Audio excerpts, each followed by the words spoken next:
He was the chosen one, and then he disappeared.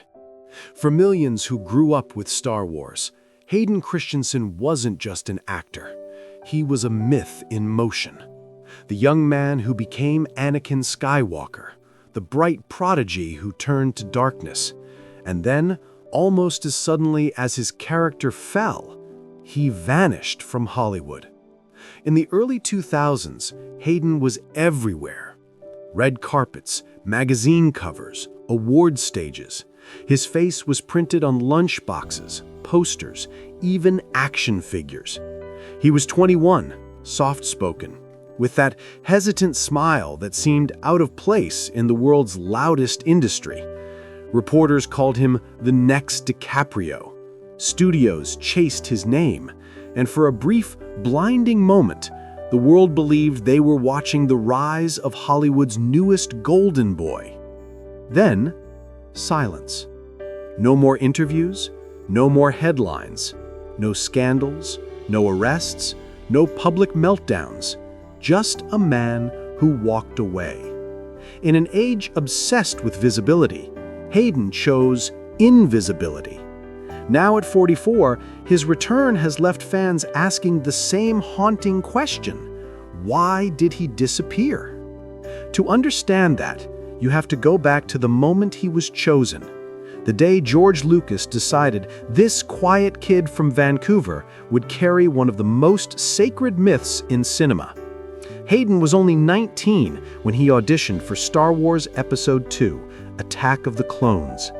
Thousands of actors wanted the role, but Lucas saw something fragile in him, an intensity beneath the calm, a storm waiting to break. That vulnerability would make him perfect for Anakin Skywalker, the boy destined to become Darth Vader. But destiny is a double-edged sword. The same role that made him a global icon would also become the reason he vanished. When Attack of the Clones premiered in 2002, it should have been the moment his life changed forever. And it did. Just not in the way he imagined. The backlash was instant, merciless. Fans mocked his dialogue, critics tore apart his performance, and tabloids questioned his talent. Overnight, the Golden Boy became the scapegoat for a billion-dollar franchise. Most actors would have fought back. Hayden retreated. He once said in an interview, almost whispering, "I didn't feel like I belonged there." That sentence, easily missed at the time, now sounds like prophecy. In a world that rewards noise, he chose stillness. While others chased the spotlight, he started pulling away from it, quietly, almost invisibly. Hollywood is a machine that feeds on constant motion. If you stop moving, it forgets you. And Hayden stopped. By the late 2000s, his face had faded from the billboards that once defined a generation. The tabloids moved on. The internet turned him into a meme. The myth of Anakin swallowed the man who played him. But what most people didn't know was that his disappearance wasn't a collapse, it was a decision. Behind the silence was a deeper story, one about identity, disillusionment, and the search for meaning after being consumed by a role too powerful to escape. Because when you become the symbol of darkness for an entire generation, how do you find light again? At 44, Hayden Christensen lives a life far removed from the galaxy that once defined him.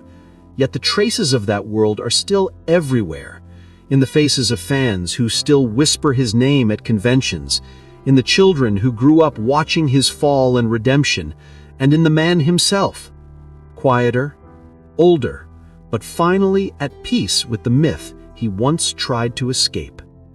This is not the story of a failed actor.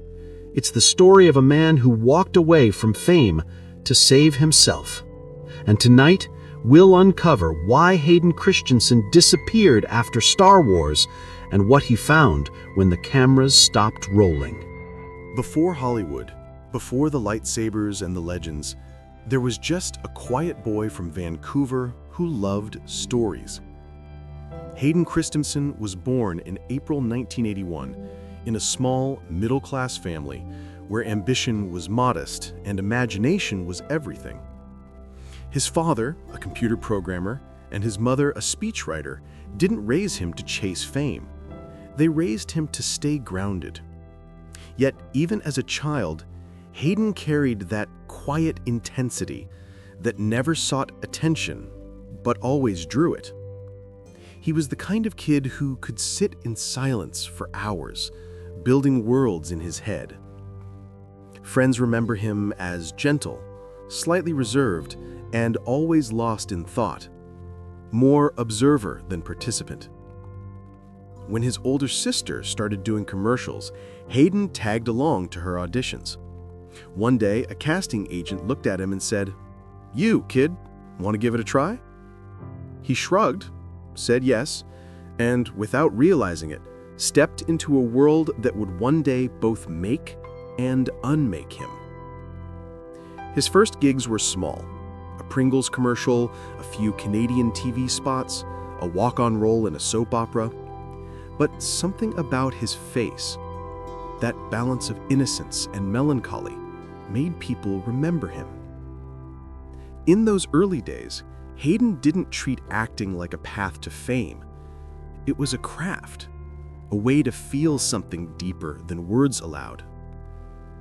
By the late 1990s, he was traveling between Canada and the United States for small parts in television dramas. He appeared in Goosebumps, Are You Afraid of the Dark, and The Virgin Suicides. Yet, nothing hinted at what was coming. Hollywood was full of talented young men, but Hayden had a kind of stillness that couldn't be taught. That stillness finally found its place in Higher Ground 2000, a short-lived but emotionally charged series about troubled teens at a reform school. The show demanded real vulnerability, and Hayden gave it all he had. His character wrestled with guilt, faith, and identity, themes that would echo through his later career. Viewers who paid attention saw a young actor capable of deep emotional truth, raw and unfiltered. But the moment that changed everything came a year later. Life as a House, 2001. It was a small film with a big heart, the story of a dying father trying to rebuild his relationship with his estranged son. Hayden played that son. It wasn't a blockbuster, but critics called his performance astonishing. He earned Golden Globe and Screen Actors Guild nominations. Suddenly, Hollywood noticed the quiet boy from Vancouver. He was 20 years old, soft-spoken, shy in interviews, and uncomfortable with attention. While other young stars were chasing paparazzi flashes, Hayden was hiding from them. He didn't go to Hollywood parties. He didn't play the game. When reporters asked about fame, he said he wanted to stay home and build things, literally. "I like fixing stuff," he once said. "If I wasn't acting, I'd probably be working with my hands." That quote would later prove prophetic, because somewhere across town, George Lucas was watching Life as a House. Lucas had spent years searching for the actor who could bridge innocence and darkness, the soul of Anakin Skywalker. Leonardo DiCaprio had been considered, so had Christian Bale, but none of them felt right. Then, Lucas saw Hayden's performance and paused. "That's the face of Anakin. He's got the light and the storm," he reportedly said. Within months, Hayden was flown to Skywalker Ranch for screen tests with Natalie Portman. The chemistry was immediate, awkward, real. Lucas wanted someone who didn't act like a movie star, someone who could embody both purity and torment. Hayden fit perfectly. When the announcement was made in May 2000, the world reacted with curiosity. Who was this unknown Canadian kid chosen to play one of cinema's most iconic roles? Fans dissected his past. Critics doubted him. Tabloids tried to pull stories from the quiet corners of his life, but there was nothing scandalous to find. He was polite, reclusive, and almost painfully sincere. For Hayden, the offer felt surreal. Overnight, he went from obscure TV actor to the center of the Star Wars universe, a global myth that carried the weight of decades. Millions waited to see if he could live up to the prophecy of the Chosen One. In private, he was terrified. On set, he was meticulous, studying movement, posture, even breathing patterns to find Anakin's inner conflict. Natalie Portman later said, "He worked like someone who knew this might define him forever." And she was right. Attack of the Clones was about to introduce the world to a new face of destiny, and with it, to the young actor whose entire life would soon be swallowed by it. For Hayden Christensen, this was the dream come true that would quietly become the beginning of his vanishing act. When Star Wars Episode II: Attack of the Clones premiered in 2002, the world expected to meet a new kind of hero. Instead, they found someone they didn't understand. Hayden Christensen stepped onto that red carpet under blinding lights, cameras flashing from every angle, but behind his polite smile was a quiet panic. He was 21, chosen to play the most iconic transformation in movie history, and he could already feel the weight of it pressing on his chest. The prequels were supposed to revive the Star Wars legacy for a new generation. Instead, they divided it. Critics called the dialogue wooden, the tone awkward, and the acting forced. The internet, then in its early but vicious form, turned him into a meme before memes had a name. He became the face of everything fans thought had gone wrong. "He ruined Anakin," one review said bluntly. "No emotion, no depth." Few paused to notice that his stillness was the characters, not the actors. Overnight, Hayden went from the boy who'd been chosen to the man the fandom blamed. The same movie that made him famous also stripped him bare. He couldn't go online without seeing strangers dismantle his performance. He stopped reading reviews, stopped watching interviews, and began shrinking away from public view. On set, he had given himself completely. Lucas had asked him to play a man at war with his own soul, light and dark coexisting in fragile balance. Hayden delivered that quiet turmoil. But the audience wanted fire, not silence. They wanted a swaggering anti-hero, not a boy who looked like he was breaking. The tragedy of Anakin Skywalker, that slow, painful descent into fear, mirrored the way fame began to consume Hayden himself. By the time Revenge of the Sith arrived in 2005, he was no longer naive. He knew what was waiting: the scrutiny, the endless analysis, the judgment. Yet, he threw himself into the role anyway, pushing his body and voice through exhaustion to show the final collapse of a man who loved too much and lost everything. When the mask of Darth Vader finally closed over his face, Hayden felt something more than relief. He felt release. The character was complete, and so, in a way, was his own undoing. The reviews were kinder this time. Many admitted he had matured, but it didn't matter. The damage had already been done. The boy the world once called the next big thing was now the symbol of a failed dream, and no one in Hollywood wanted to touch the shadow of Anakin Skywalker again. In interviews, Hayden smiled through the noise. He said the experience had been incredible, that he was grateful for the opportunity, but his eyes told a different story, one of exhaustion, disillusionment, and quiet heartbreak. He was trapped inside a character too large to escape. Every audition, every new project, every headline circled back to the same name: Anakin. Fame can be crueler than failure. Failure ends. Fame lingers, demanding you keep proving you deserve it. For Hayden, there was no way out except silence. Not many noticed it at first. The public thought he was simply taking a break. But the pause stretched on. The interviews stopped.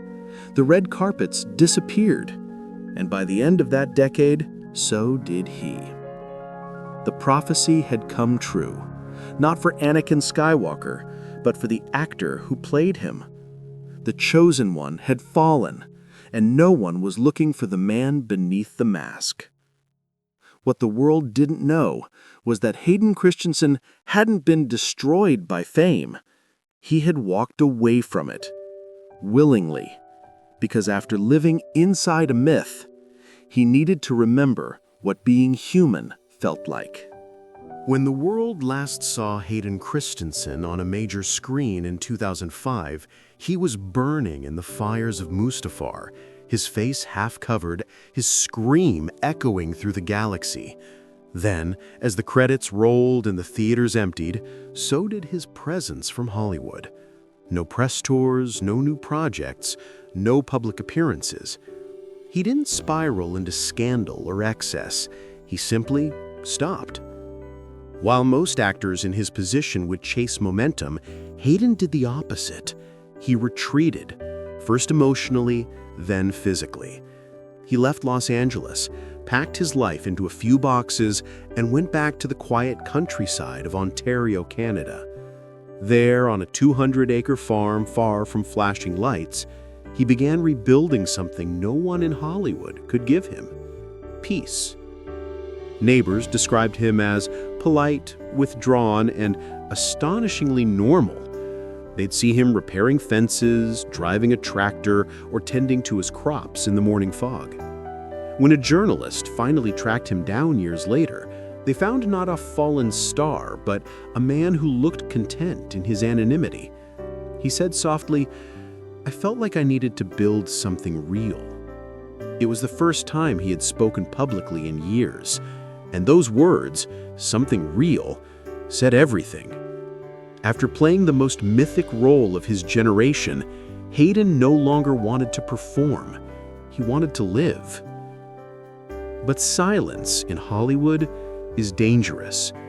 The industry feeds on visibility. The longer he stayed away, the easier it was to forget him. Offers slowed, then stopped. His name became a trivia question. Whatever happened to Hayden Christensen? Studios moved on. The next wave of young stars arrived, louder, hungrier, more adaptable to the new digital age. Hayden had stepped out just as the social media era began, a world where presence meant survival. For him, it was liberation. For the industry, it was disappearance. During those quiet years, he did make a few appearances: Jumper, Takers, Outcast, but they felt like echoes from another life. None captured what he was searching for. Hollywood wanted spectacle. Hayden was after something human. His partnership with actress Rachel Bilson brought him brief joy, and together they welcomed a daughter, Briar Rose. Fatherhood grounded him in ways the spotlight never could. He said later, "That's the only role that really matters." While tabloids speculated about his career collapse, the truth was more complex. Hayden wasn't broken, he was rebuilding. His disappearance wasn't an accident. It was an act of survival. He had seen what fame could do, how it could turn admiration into cruelty, identity into product, art into performance. So he walked away before it could consume him entirely. On the farm, time slowed. He learned patience again, watching the seasons turn, fixing what broke, living without an audience. There was something poetic about it. The man who once embodied a galaxy's chosen one, now content to be just another man among fields and silence. In a rare interview years later, when asked if he missed Hollywood, he smiled and said, "I like my quiet life. I'm happy to watch from afar." There was no bitterness in his voice, only acceptance. Yet silence has a strange way of reshaping myth. The longer Hayden stayed gone, the more the world began to wonder. The same fans who had once criticized him started defending him. His portrayal of Anakin was being re-examined, rediscovered, reinterpreted. The internet, once the instrument of his downfall, slowly became the vessel of his redemption. But Hayden didn't know that yet. Out on his farm, far from the noise, he was simply learning how to exist again. No lights, no scripts, no expectations. Just sky, soil, and the sound of things growing. He had become what few actors ever managed to be: free. By the early 2010s, Hayden Christensen had quietly become a ghost in his own industry. The man who once stood at the center of a billion-dollar franchise now lived in a rhythm defined by soil and sky. Reporters called it the lost decade. But for Hayden, it was the first time life had ever felt real. Every morning, he woke up before sunrise, fed his horses, fixed what needed fixing, and worked the land. No schedules, no scripts, no applause. The quiet was both a shield and a mirror. It forced him to face the question he had long avoided: who am I when no one's watching? Hollywood had already answered for him: Anakin Skywalker, the failed prodigy. But in the stillness of rural Ontario, Hayden began writing his own definition again. Occasionally, he returned for small projects. Jumper, 2008, gave a brief spark of attention, but the critics were brutal, calling him wooden and distant. Takers, 2010, came and went. Outcast, 2014, a medieval adventure with Nicolas Cage, was panned. To most of the world, it looked like evidence of decline. But to those who look closer, it was the portrait of a man experimenting on his own terms. He no longer chased prestige or relevance. The roles he accepted were quiet, simple, sometimes even clumsy, but they were his choices. Each one reminded him what it felt like to create without expectation. And when even that lost meaning, he stopped again. There was something almost spiritual about his disappearance. While other stars built empires on exposure, Hayden built distance.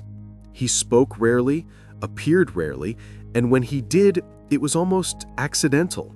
A film festival, a rare interview, a chance photograph that made fans whisper, "He looks good. He looks peaceful." The truth was that the man who had once been crushed by fame had learned to exist outside of it. His relationship with Rachel Bilson had ended quietly, without spectacle. They shared custody of their daughter, and Hayden poured himself into fatherhood. He took her to school, repaired her toys, built her a treehouse. When she smiled, he smiled. There were no fans, no critics, only a little girl who saw him not as a failed actor, but as the best man she knew. In interviews years later, he spoke of her as his anchor. He said, "You start to realize how small fame really is. The things that matter don't ask for attention." Still, the world didn't know what to make of him. In an age where vanishing is suspicious, his silence became a riddle. Was he retired? Rejected? Broken? Every few years, a magazine would run a headline, "The Strange Disappearance of Hayden Christensen." But they were always asking the wrong question. He hadn't vanished. He had simply stopped performing. Those lost years were not empty. They were healing. He learned patience, humility, and the art of anonymity. Fame teaches you to speak louder. Solitude teaches you to listen. And in that silence, Hayden began listening again, to himself, to his instincts, to the whisper that told him he wasn't finished yet. Because even the quietest lives have turning points. By the late 2010s, something unexpected began to happen. The internet, that same space that had once mocked him, started to remember differently. Fans rewatched the prequels and saw what they had missed: a subtle, broken young man who played pain with rare authenticity. Memes turned into tributes. Criticism turned into nostalgia. The world had changed, so had Hayden.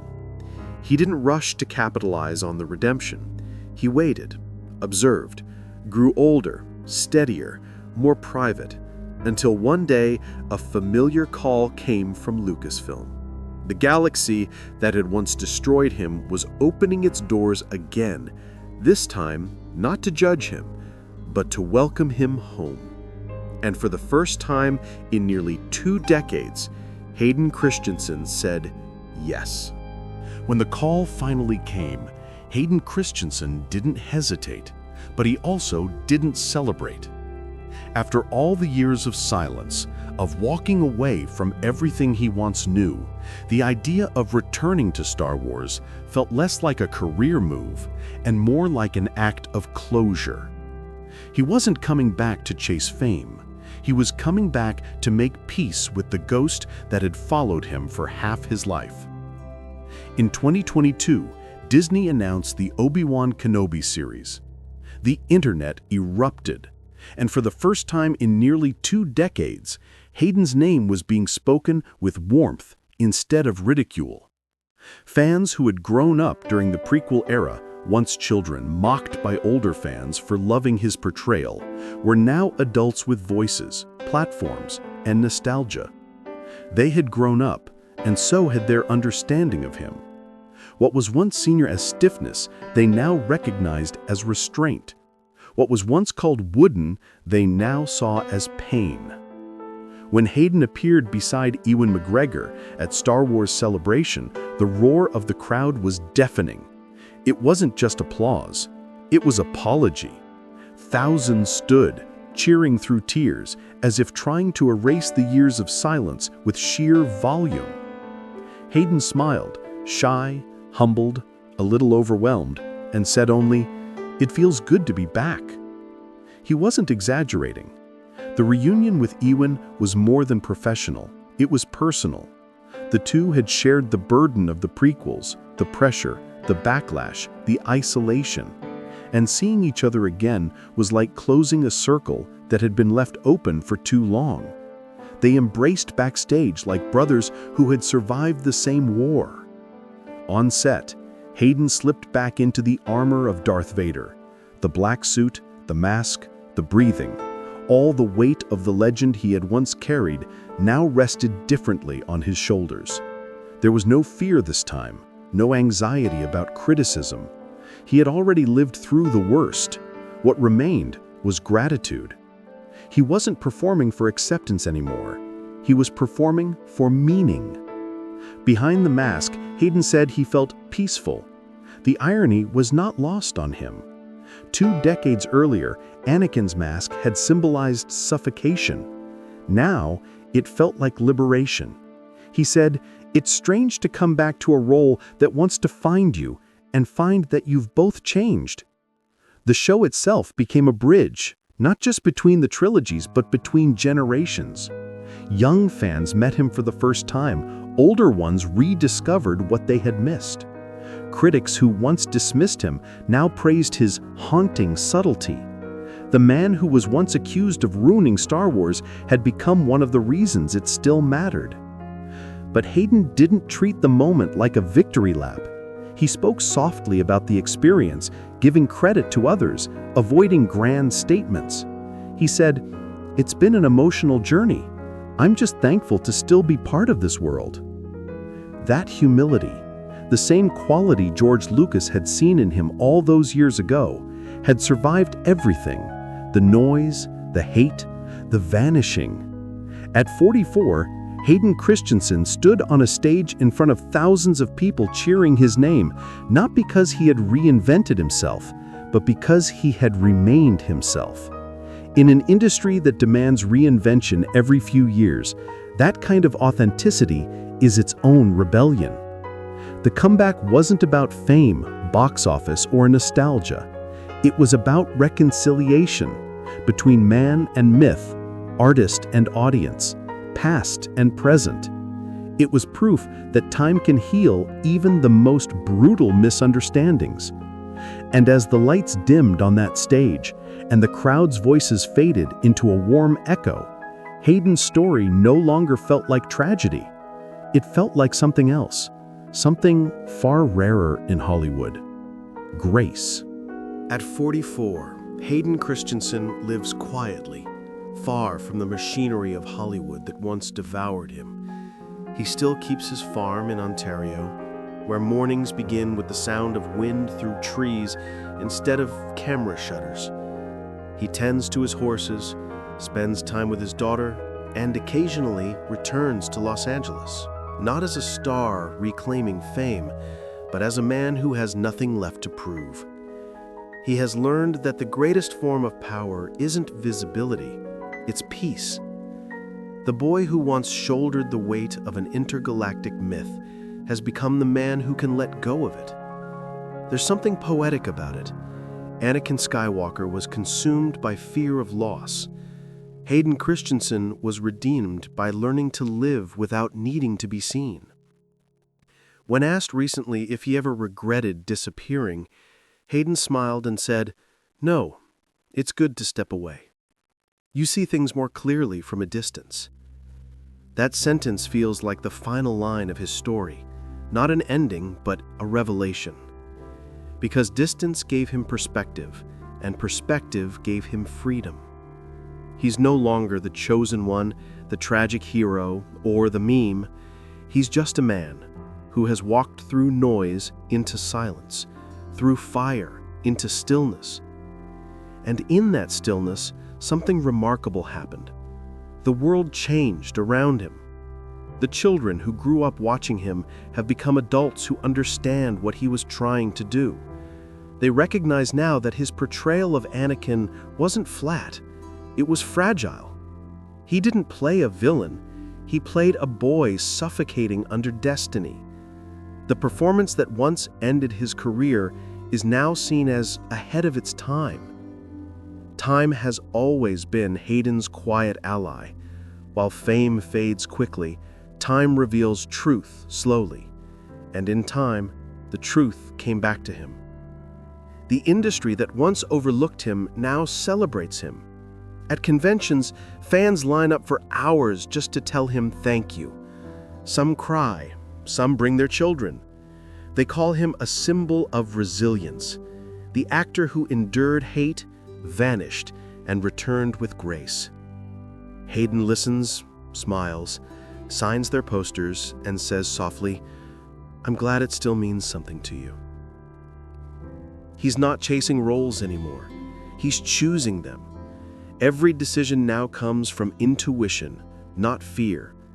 He's spoken about wanting to direct, to tell quieter stories, to give life to characters that reflect the kind of man he's become, not the one Hollywood tried to shape. And that may be his greatest victory. He outlasted the myth. Hollywood builds legends. Time reveals souls. Hayden Christensen's soul has outlasted the noise. The same stillness that once made him seem awkward now feels like strength. In a culture addicted to constant motion, he remains the reminder that you can disappear and still exist. That success isn't measured by exposure, but by peace of mind. When you strip away the fame, the costumes, and the dialogue, what remains is something profoundly human. A man who learned to forgive the world that misunderstood him, and to forgive himself for ever needing its approval. His story, in the end, mirrors Anakin's, not in the fall, but in the redemption. Anakin found peace only when he faced his own darkness. Hayden found peace by walking away from his. And maybe that's the quiet truth of it all. Sometimes you have to disappear to be seen again. The man who once played the fallen Jedi didn't just find the Force again, he found himself.